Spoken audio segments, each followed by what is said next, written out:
my guest. I'm so excited today to say he is one of my all-time favourite people I've always wanted to interview.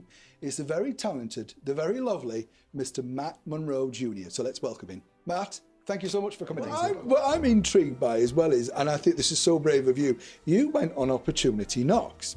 Now, to just give a flavour, Opportunity Knocks, because we all wrote in, I wrote in, but it was hard to get on the show. It wasn't as simple as people make out.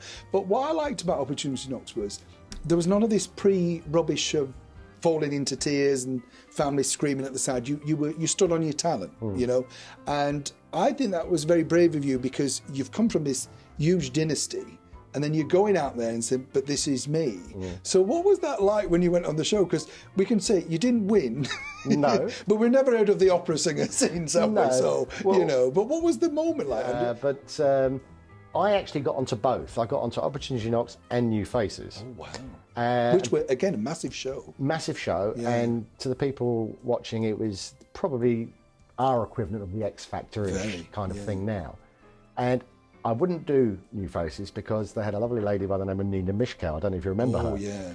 And she was the... Wasn't a nice woman. No, she would rip into people. And I knew, deep down, I was going to be ripped apart. So I chose the safe option of Opportunity Knocks. And they said, we're going to change your name because we don't want people to know who you are. I went, okay. So they changed me from Matt Monro Jr. to Matthew Monro, as if that was going to make a difference. So I was straight away... The way you look anyway, yeah. And I was front pages of the newspaper about 1 or 2 days before the show was aired.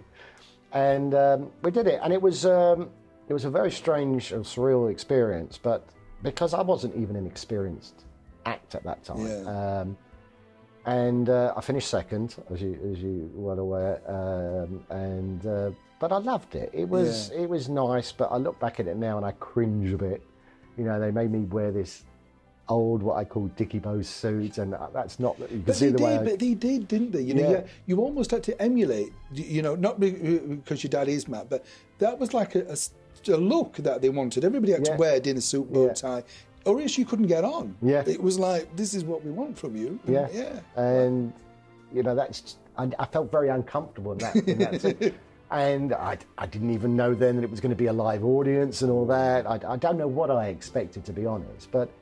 Listen, it's learning the business. You know, you're gonna fall flat on your backside sometimes, and you're gonna revel in other things at other times. And you know, I get a bit concerned with certain shows now, like the X Factor, for instance, because you know, even the acts that make it, they don't know how to get from point A to point Z. You know, and they get fame straight away, and they don't know how to deal with because there will be hard times and how to deal with it. It can't always be up. No. This is the problem. You know. And I think this is what you're touching on. It's a bit like you've toured for a long time and you've built up your own following.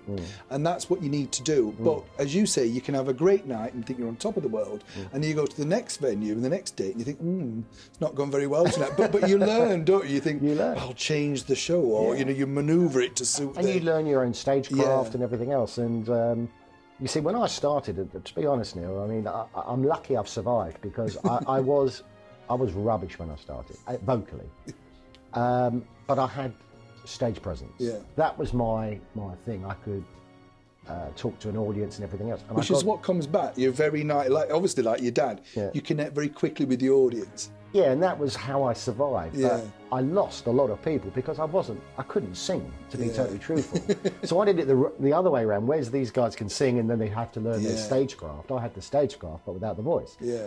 And now I'm okay, you know.